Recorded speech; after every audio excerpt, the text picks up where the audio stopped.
बच्चों, आपके गद्य के 2 लेसन हमने समाप्त किए। आपका सिलेबस में पाठ कम कर दिए गए हैं, उसी के हिसाब से पढ़ा रहे हैं। अब आपका लेसन आपका किताब का चौथा होगा।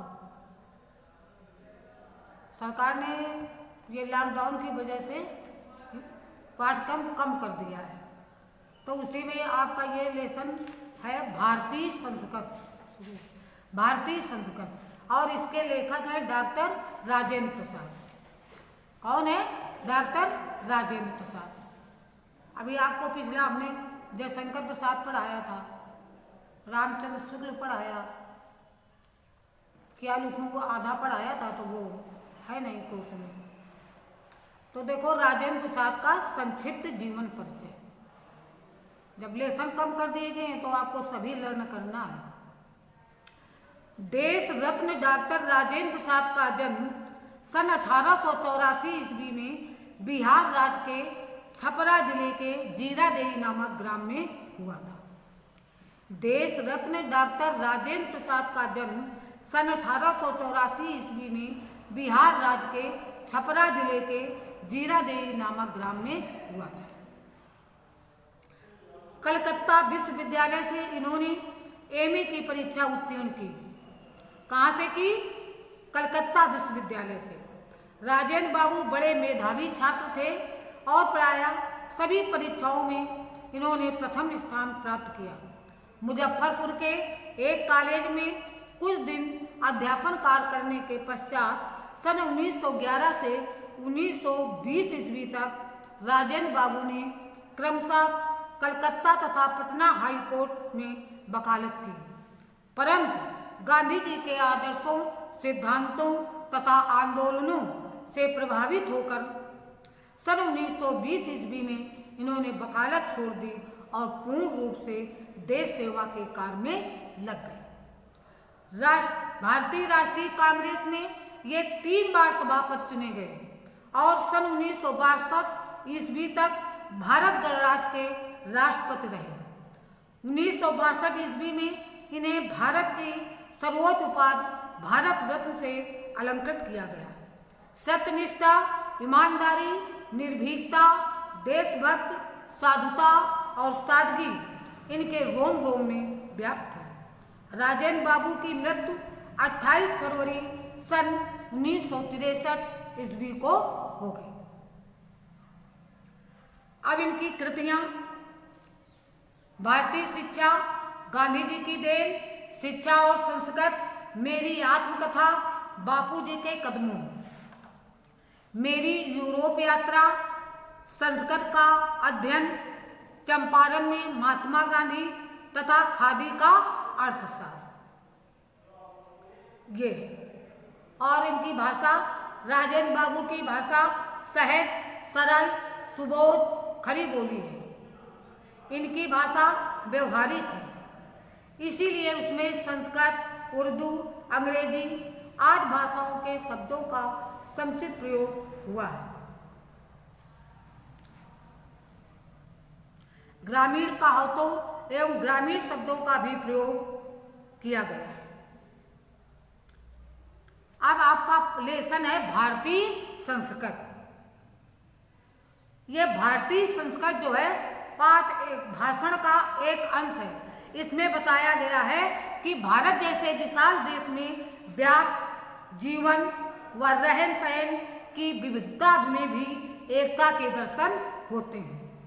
विभिन्न भाषा, जात व धर्म की मड़ियों में एक सूत्र में पिरोकर रखने वाली हमारी भारतीय संस्कृत विशिष्ट है। अब आप देखो अपना लेसन।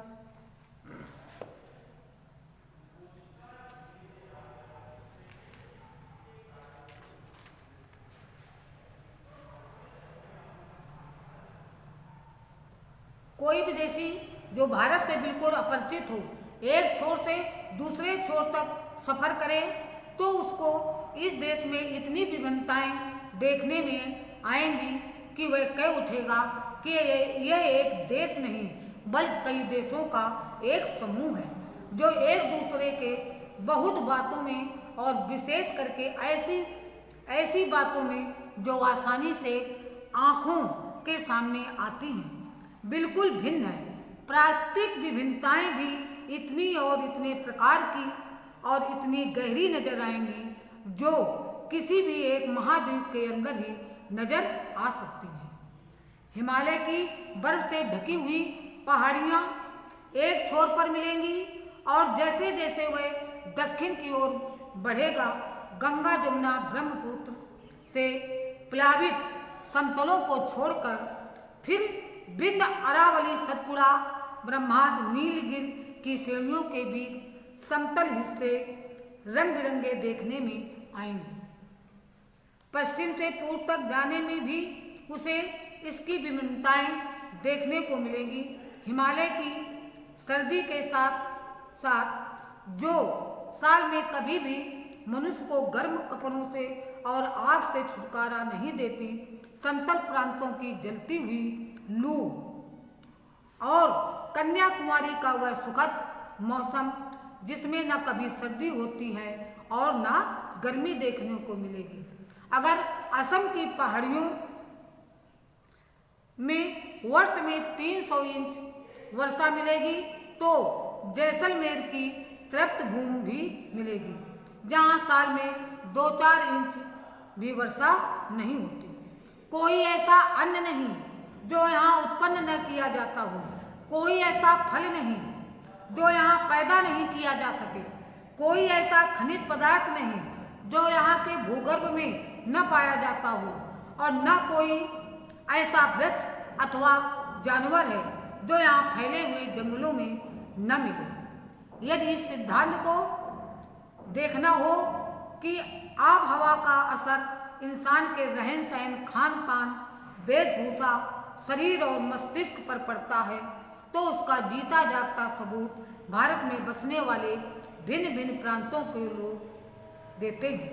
इस तरह मुख्य भाषाएं भी कई प्रचलित हैं और बोलियों की तो कोई गिनती नहीं, क्योंकि एक कहावत मशहूर है, कोस कोस पर बदले पानी, कोस कोस पर बानी। समझ में आया?